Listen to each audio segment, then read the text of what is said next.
Welcome to Arushi's world. And okay, मेरे पीछे देखिए यहाँ पे कितनी सारी स्नो हो रही है। मैं हूँ अभी जर्सी सिटी में। हम लोग जो नॉर्थ कैरोलिना स्टेट यूनिवर्सिटी के जो मेरे सबसे अच्छे फ्रेंड्स का ग्रुप था, तो हम लोग सब यहाँ पे रियूनियन कर रहे हैं। कॉलेज ख़त्म होने के बाद ऐसे सबका साथ में मिलना नहीं होता, तो यहाँ पे आज काफ़ी स्नोफॉल हुआ है।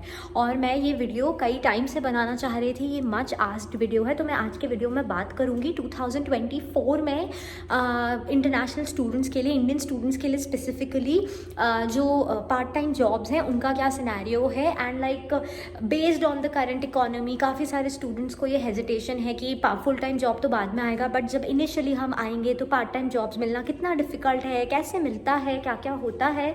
तो I try to cover everything about part time jobs for USA in 2024 and अपन स्टार्ट करते हैं ये वीडियो। ओके, तो स्टार्ट करते हैं। सबसे पहला क्वेश्चन इसी चीज़ के अराउंड है कि जो इकोनॉमिक डाउन टर्न है उससे तो पार्ट टाइम जॉब्स इम्पैक्ट नहीं होते, तो नहीं होते हैं, बिल्कुल नहीं होंगे।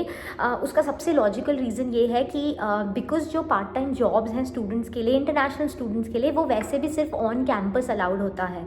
तो अब ऐसा नहीं है ना कि किसी कंपनी से आपको सैलरी नेगोशिएशन करना है या वो पे कम कर देंगे। जो हार्ड ट्रूथ है about these part time jobs unfortunately it is that कि वो लोग जो मिनिमम वेज होता है स्टेट का डिटर्मिन्ड, तो यूएस में जैसे जितने 50 स्टेट्स हैं तो हर स्टेट का अपना मिनिमम वेज होता है, तो वो मिनिमम वेज के आसपास ही आपको पे कर रहे हैं।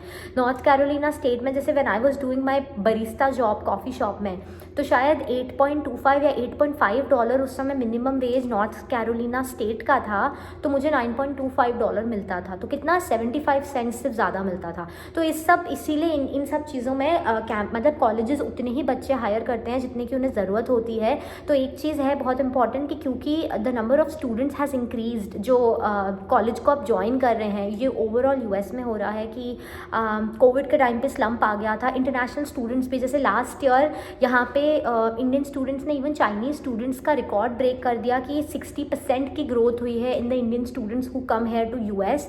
इन सब रीजंस से जो पार्ट टाइम जॉब्स हैं उनमें मे बी कॉम्पिटिशन बढ़ गया हो, लेकिन उनके नंबर में कमी नहीं हुई है। तो अब बात करते हैं द टाइप्स ऑफ जॉब्स जो अवेलेबल रहते हैं। Broadly speaking, there are two types of part-time jobs. One within your department and the second outside of your department. अब ये एक बहुत broad categorization है while keeping in mind कि आप सिर्फ on campus ही employed हो सकते हो। तो जो outside department jobs हैं उसमें कई तरह के jobs आ जाएंगे। There is like your most मतलब easy to get restaurant वाले jobs, coffee shop वाले jobs, library वाले jobs, book store वाले jobs। उसके हटके अगर आपके यूनिवर्सिटी में जिम है तो जिम में जॉब्स हो सकते हैं। अगर इवेंट्स वगैरह होते हैं तो किसी बैंक्वेट हॉल में, यूनिवर्सिटी के बैंक्वेट हॉल में या यूनिवर्सिटी के जो इवेंट सेंटर्स होते हैं उनमें जॉब्स हो सकते हैं। So this is a whole section of outside department jobs. अब within the department jobs are usually more rewarding I would say. इनमें जो ट्यूशन वेवर होता है वो मिलने का चांस ज़्यादा होता है। तो ये again answering like a very frequently asked question कि जो ट्यूशन वेवर्स होते हैं ना, वो जनरली सिर्फ आपको डिपार्टमेंट के जॉब्स में ही मिल सकते हैं। तो अगर आप डिपार्टमेंट के बाहर जॉब कर रहे हो तो any which way chances negligible हैं कि आपको मतलब टीए या आरए का रोल फर्स्ट ऑफ ऑल मिलेगा। पर चलिए ये मैं आगे बात करती हूँ। तो विद इन डिपार्टमेंट जॉब्स का आपको अपन अब कैटेगराइज करते हैं। तो विद इन डिपार्टमेंट आपके हो जाएगा टीचिंग असिस्टेंट का रोल, रिसर्च असिस्टेंट, आरए का रोल। अब टीचिंग असिस्टेंट और रिसर्च असिस्टेंट में ऐसा है कि again the competition is very very high, और वो आप सिर्फ अपने बैच के स्टूडेंट से नहीं कर रहे हो। ये यूएस के प्रिटी मच हर यूनिवर्सिटी के लिए ट्रूथ है कि जो पीएचडी स्टूडेंट्स हैं उनको हमेशा प्रेफरेंस मिलता है अगर आपका थोड़ा सा भी रिसर्च ड्रिवन सब्जेक्ट है। तो जैसे यहाँ पे भी कंप्यूटर साइंस, मतलब नॉर्थ कैरोलिना स्टेट में, एक्चुअली मेरे और कई यूनिवर्सिटीज़ में फ्रेंड्स हैं, तो मुझे सबसे यही पता है कि जैसे सीएस में फॉर एग्जांपल मोस्टली जो पार्ट टाइम जॉब्स होते हैं डिपार्टमेंट वाले जो अपन बात कर रहे हैं वो पीएचडी स्टूडेंट्स को मिलते हैं। तो जो टीए आरए रोल्स हैं वो पीएचडी स्टूडेंट्स को बहुत केसेस में जाते हैं। Now see this is not always true, there are always exceptions. आप कौन से कोर्स में जा रहे हो, क्या कौन सा डिपार्टमेंट है आपका, उन डिपार्टमेंट में क्या हायरार्की है, बहुत सारे फैक्टर्स होते हैं। So to give you like one good answer, इसका ना आई मीन फनीली कोई एक करेक्ट आंसर नहीं है। अब आई नो बहुत सारी प्राइवेट वेबसाइट्स इसको ऐसे लिस्ट कर देती हैं कि बहुत ईजी होता है टीए का रोल मिलना, which is far from true, because यहाँ पे कोई भी आपको चीज़ बताएगा कि TARA के जो रोल्स होते हैं उनका एक कोई स्टैंडर्ड प्रोसेस नहीं होता first of all, which is where the most difficult part comes in, कि आपको बेसिकली ऐसा है कि अलग अलग डायरेक्शंस में you just have to like throw lots of efforts, जैसा आप बोलते हैं हाथ पैर मारने पड़ेंगे अलग अलग डायरेक्शंस में, कोई ऐसा सिस्टमैटिक प्रोसेस हर बार नहीं होता है. I mean to put it simply, every professor has the power to decide how they want to hire their TA. तो कुछ प्रोफेसर्स का बायस ये होता है कि, बायस नहीं actually I would just say choice, उनका चॉइस ये होता है कि कोई ऐसा स्टूडेंट हो जो उनका कोर्स ले चुका हो तो उसको ही वो मिलेगा, अगले सेमेस्टर में TA मिलेगा. तो देन इट इज़ सिंपल कि अगर आपने फर्स्ट सेमेस्टर में मान लीजिए, जैसे हम लोग क्या प्रोजेक्ट मैनेजमेंट क्लास है जिसमें ऐसा इंजीनियरिंग मैनेजमेंट में होता रहा है when I was a student, कि आप पहले उनका क्लास लो, you need to impress the professor obviously, of course you need to be worthy of the job, and उसके बाद में ऑब्वियसली कई स्टूडेंट्स अप्लाई कर सकते हैं, तो आप प्रोफेसर से बात करके रखो, and then in the next semester there is a chance कि आपको उस कोर्स का टीचिंग असिस्टेंटशिप मिल जाएगा. तो जो सबसे ईजी आई फील एंड जो सबसे वाइडली लाइक चलने वाला स्टाइल है ऑफ गेटिंग TA रोल्स, वो यही है कि first you have to be a student in that class, then you can get a TA role in that class. Now this is obviously only if आपका जो course है उसमें masters के students को TA रोल्स मिलते हो. अगर PhD वाले स्टूडेंट्स को ही मिल रहे हैं, जैसे कि मैं जितने भी आई फील थोड़े भी रिसर्च ड्रिवन कोर्सेज में थी, जैसे ऑपरेशनल रिसर्च था, अप्लाइड इंजीनियरिंग इकोनॉमिक्स था, इन सारे कोर्सेज में वो PhD student was like are teaching assistant. And कुछ केसेस में तो जो मैंने आपको पहले ये चीज़ बोली थी कि प्रोफेसर्स के हाथ में इस चीज़ को लेके बहुत पावर होती है, मतलब they are the sole decider. तो जैसे हमारे केस में ये था कि when I was taking that engineering का इकोनॉमिक्स वाला कोर्स, तो उस पॉइंट पे वो जो हमारी टीचिंग असिस्टेंट थी वो पिछले 2 साल से उस कोर्स पे टीचिंग असिस्टेंट थी. तो PhD स्टूडेंट्स का क्योंकि टर्म भी ज़्यादा होता है तो वो उतने लंबे टाइम तक एक ही TA को रख सकते हैं. इसीलिए मैं बोल रही थी कि इस पर कोई एक फिक्स्ड ऐसा तरीका नहीं है. बट या ब्रॉडली स्पीकिंग टीचिंग असिस्टेंट का एक रोल हो गया, रिसर्च असिस्टेंट का दूसरा हो गया. रिसर्च ऑब्वियसली बहुत रिसर्च ड्रिवन कोर्सेज में ही अवेलेबल होता है, तो हर डिपार्टमेंट के पास RA रोल्स होते भी नहीं हैं. It has to be a very research driven course where the professor needs you. इस केस में भी अगर आप RA रोल्स को टारगेट कर रहे हैं, अगर आपको लगता है आपके कोर्स में लाइक उस तरह का रिसर्च वर्क इन्वॉल्व है, only way to get that is email the professors. तो मतलब नाउ कमिंग टू, हाँ इसके अलावा TARA रोल हो गया. एक और रोल होता है जो कि ऐसा हो सकता है कि या तो एम्बेसडर का रोल हो, जैसे हम लोगों के डिपार्टमेंट में है. मैं जब इंजीनियरिंग मैनेजमेंट एम्बेसडर बनी थी तब मुझे उस पर ट्यूशन वेवर मिला था, तो वो उसके GSA लाइक बेनिफिट्स में होता है कि आपको विद इन डिपार्टमेंट अगर रोल मिल रहा है तो आपको ट्यूशन वेवर मिलेगा, उस पर स्टाइपेंड मिलेगा, तो जो मिनिमम वेज है उससे जनरली हायर रहता है. So yes, if I am being honest, I think जो डिपार्टमेंट के रोल्स हैं वो हायर पेइंग होते हैं जनरली. जो सबसे lowest, now if I talk about the pay scale, अब पे स्केल की बात करते हैं, तो जब देखिए पे स्केल भी US में आप कहाँ हो उसके हिसाब से ग्रेटली वेरी कर सकता है. आई थिंक US में अभी सबसे ज़्यादा जो पे है वो वॉशिंगटन DC जो डिस्ट्रिक्ट ऑफ कोलम्बिया कैपिटल है वहाँ पे मिलता है. उसके बाद भी मतलब स्टेट्स लाइक नॉर्थ कैरोलिना वगैरह में आपको $9 $10 के आसपास मिल जाएगा. अगर आप न्यूयॉर्क में है, न्यू जर्सी में है, एरिजोना में है, कैलिफोर्निया में है, यहाँ पे चांसेस हैं कि जो आपका पे है per hour in a restaurant kind of a job वो $14 to $15 के आसपास होगा, क्योंकि यही मिनिमम वेज है स्टेट का, तो वो आपको उससे कम नहीं दे सकते. पर उन जॉब्स में आपको उससे ज़्यादा भी नहीं मिलेगा.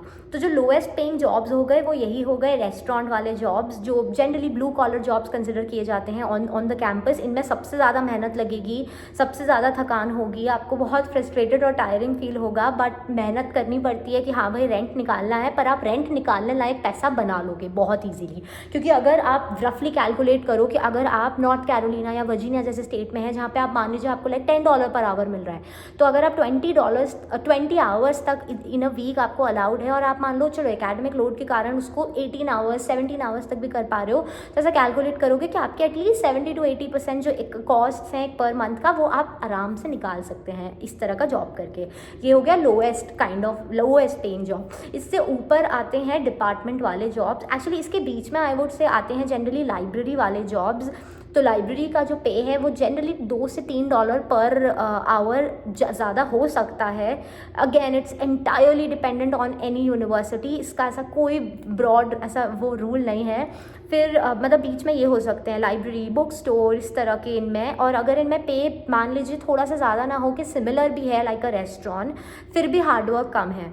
तो आप एक डेस्क पे बैठ सकते हो, आपको रेस्टोरेंट जॉब्स में चेयर भी नहीं रहती है तो आपको पूरे समय खड़े होना है। तो वर्सेस दैट अगर आपको लाइब्रेरी में या जिम में या किसी इवेंट के उसमें मैनेजमेंट में कुछ मिलता है, lesser hard work even if it's the same money, so then I would categorise these kind of jobs above the restaurant jobs. इसके ऊपर आते हैं योर डिपार्टमेंट जॉब्स, कि अगर आपको टीचिंग असिस्टेंट मिल गया या फिर कोई और within your department role मिल गया, like to talk to prospective students, mentoring का रोल मिल सकता है, या इंटरनेशनल एम्बेसडर्स के रोल्स वो कोर्सेज ऑफर डेफिनेटली करते हैं जो टारगेट कर रहे हैं इंटरनेशनल स्टूडेंट्स को। तो आपका जॉब ये रहेगा कि आपको बाय वीकली में भी ऑफिस आवर्स होस्ट करने हैं, आप ही के जैसे स्टूडेंट्स जो अभी इंडिया से आना चाहते हैं उनसे बात करनी है, कोर्स के प्रोज एंड कॉन्स बताने हैं। इस तरह का जॉब आई फील कि these kind of jobs are the best possible jobs that you can get. इनमें जो ऐसा बहुत सेंसिवली अगर मैं बोलूँ तो सबसे मिनिमम एफर्ट्स रहेंगे, दिमाग ज़्यादा रहेगा, पैसा ज़्यादा मिलेगा, but again they are very very very hard to find. So there is a reason that you know मतलब there is like a lot of competition in them. तो ओवरऑल यस यही है, मतलब इनके जो पे स्ट्रक्चर के बारे में है। Now how to get the TARA roles, मतलब जो रेस्टोरेंट वाले जॉब्स हैं उसमें मैंने एक पहले भी वीडियो बनाया था कि लाइक आप चाहो तो अपने कॉलेज के लाइक ऐसा नाम टाइप कर दो लाइक रेस्टोरेंट जॉब्स या ऑन कैंपस जॉब्स, तो आपको उनकी पोस्टिंग्स यूजुअली मिल जाती हैं इंडियन स्टूडेंट से। मैं हर वीडियो में ये चीज़ बोलती हूँ कि आप अपने जिस कॉलेज में टारगेट कर रहे हो वहाँ के इंडियन स्टूडेंट से भी पूछ सकते हो कि ये यूनिवर्सिटी के मतलब जैसे रेस्टोरेंट के जॉब्स हैं इसके लिए कहाँ से अप्लाई कर सकते हैं। उन जॉब्स को मिलना भी मतलब सबसे इजी होता है जनरली बाकियों के कंपैरिजन में। अगेन लाइक कितना इजी है कितना डिफिकल्ट है depends on your university. But इसके अलावा जिन रोल्स में आपको प्रोफेसर्स को या डिपार्टमेंट को रीच आउट करना है उनके लिए आई विल से कि अगर आप अभी जैसे फॉल में आने का टारगेट कर रहे हैं तो स्टार्टिंग अप्रैल या मई, मतलब जब आपका वीज़ा वर्क फाइनल हो जाता है, पैरेलली आप प्रोफेसर्स को रीच आउट करना स्टार्ट कर दीजिए। तो आप जैसे जिस भी डिपार्टमेंट में आ रहे हैं, कंप्यूटर साइंस के जैसे फॉर एग्जाम्पल आपके जितने भी रिसर्च एरियाज़ हैं जिसमें आपको इंटरेस्ट है, वेबसाइट पर जाइए, सारे प्रोफेसर्स को लाइक एक का कॉपी पेस्ट करिए ईमेल, उनको इंडिविजुअल ईमेल्स भेजिए। This is like a lot of hard work but this is like one of the things जैसे जो which I also did, I reached out to lots of professors. तो मेरा जो $9.25 Starbucks का था उससे मुझे सीधा नेक्स्ट सेमेस्टर में $20 पर आवर का जॉब मिल गया था working for event management in business school. और एक दूसरा रोल था, ये दोनों 10 आवर्स के थे, तो दूसरा एक टीचिंग असिस्टेंट था। टीचिंग असिस्टेंट क्योंकि डिपार्टमेंट में नहीं था तो उसमें सिर्फ $20 पर आवर मिलता था, कोई ट्यूशन वेवर नहीं मिलता था। तो इसीलिए लाइक ट्यूशन वेवर्स चाहिए सिर्फ department, that is like the general वो। तो आप मतलब आई वुड से कि ऐसा कोई फिक्स टेम्पलेट नहीं है। आप ईमेल ऐसा स्ट्रक्चर करिए, ChatGPT की हेल्प ले सकते हैं, उसको अच्छा प्रॉम्प्ट दे के। तो some quick facts about like your background कि आप अभी इंडिया से यहाँ आ रहे हैं, you are very excited to be there. Part 2 of that email would be कि आप क्यों रेलेवेंट हैं, लाइक अब आपको ये तो नहीं पता जैसे कि डिपार्टमेंट में किस रोल की हायरिंग हो रही है, आप बेसिकली कोल्ड ईमेल्स भेज रहे हो उनसे पूछने के लिए कि क्या कोई जॉब है। तो जैसे आप किसी बिजनेस के प्रोफेसर को रीच आउट कर रहे हो तो आप यही बोलो कि मुझे मैनेजमेंट और बिजनेस एरियाज़ में इंटरेस्ट है, अगर आपने उसमें कोई प्रायर एक्सपीरियंस है उसके बारे में लिखिए, अगर नहीं है तो कोई बात नहीं, आप स्टूडेंट हो, आप वहाँ पढ़ने ही जा रहे हो, तो it's not a sin to not have any work experience in that field at all. तो ऐसे करके उनको ये बताइए कि लाइक आपका ये वर्क एक्सपीरियंस अभी तक रहा है, आपके ये हॉबीज़ एंड एरियाज़ हैं, आप इस रीज़न से लाइक इस कोर्स को ज्वाइन कर रहे हैं। तो अगर आपको यू नो बिजनेस मैनेजमेंट से रिलेटेड, इवेंट मैनेजमेंट या फिर किसी भी उसमें कैपेसिटी में, इफ़ दे नो कि इफ़ दे आर हायरिंग या डिपार्टमेंट में कोई और हायर कर रहा हो तो प्लीज़ लेट यू नो। ऐसा करके आप ईमेल ड्राफ्ट कर सकते हैं। उसमें हमेशा keep these cold emails as broad as possible. एक पर्टिकुलर स्किल सेट या एक पर्टिकुलर जॉब रोल पे मत स्टिक करिएगा। उससे क्या होगा कि आपने जैसे सिर्फ ये लिख दिया कि you are looking for like a data analysis job within the department. अब अगर उनके पास वो नहीं हुआ, वो आपको या तो रिप्लाई ना करें शायद, जो कि बहुत बार होता है, अगर रिप्लाई कर भी दिया तो वो बोल देंगे कि सॉरी वो हमारे पास नहीं है। इसीलिए आप उसको थोड़ा सा वेग और एम्बिगुअस ऐसा रखिएगा कि just talk about what you have done so far and then just ask them कि do you know of any like current like job positions or job openings within the department and you are very keen to work on like these areas, तो list at least 5 to 6 like different skill sets। like जैसे अगर मैं engineering management में मैं लिखती तो मैं लिखती project management, product management, business management, team management, ऐसा करते करते any leadership opportunities 5 to 6 areas list कर दीजिएगा। And I know that this would be a little broad in its approach, but आपको नहीं पता कि सामने वाला प्रोफेसर आपको किस चीज़ के लिए लाइक पिक कर सकते हैं। तो as you might have figured by now कि जो जॉब्स ढूंढने का तरीका है वो सिस्टमैटिक ना हो के बहुत वैसा है like hit and trial method वाला है। There is like no one fixed way that if you just do this you will come to know of a job position। One ultimate advice from me would be definitely reach out to your department में भले आपको लग रहा है कि job openings नहीं है, the moment you have decided that you are taking up like your offer with like so and so university and this course, उस कोर्स की टीम को या कोई काउंसलर हो आपका, उसमें एक पॉइंट ऑफ कॉन्टैक्ट यूनिवर्सिटी में रहता है, उनको डेफिनेटली रीच आउट करके बोलेगा I am looking for part time jobs, तो can you help me with that. उसमें से if your department is helpful आपको काफ़ी अच्छी यूजफुल इन्फॉर्मेशन मिल सकती है। बट अभी के लिए इस वीडियो में इतना ही। इस पर अगर आपको किसी भी तरह की फॉलोअप एडवाइजेस चाहिए हो तो प्लीज़ लेट मी नो, मैं उस पर वीडियो बना दूँगी। लेटली आई नो बहुत सारे DMs आ रहे हैं and I am so thankful कि लाइक मेरे वीडियोज़ इतने सारे लोगों तक पहुँच पा रहे हैं and I know like there is never enough time, humanly possible नहीं होता सबको रिप्लाई कर पाना। तो let me know in the comments, तो मैं उस पर ट्राई करूँगी कि वीडियोस बना पाऊँ लाइक क्लब कर करके जो आपके इंटरेस्ट एरियाज वाले टॉपिक्स हैं। बाकी thank you so much for all the love that you been giving Arushi's world and I will see you in the next video. और आपने अगर अभी तक नहीं किया है तो please subscribe to the channel. This year I want like कि आरुषिज वर्ल्ड और ज़्यादा से ज़्यादा लोगों तक पहुँच पाए। So thank you and bye.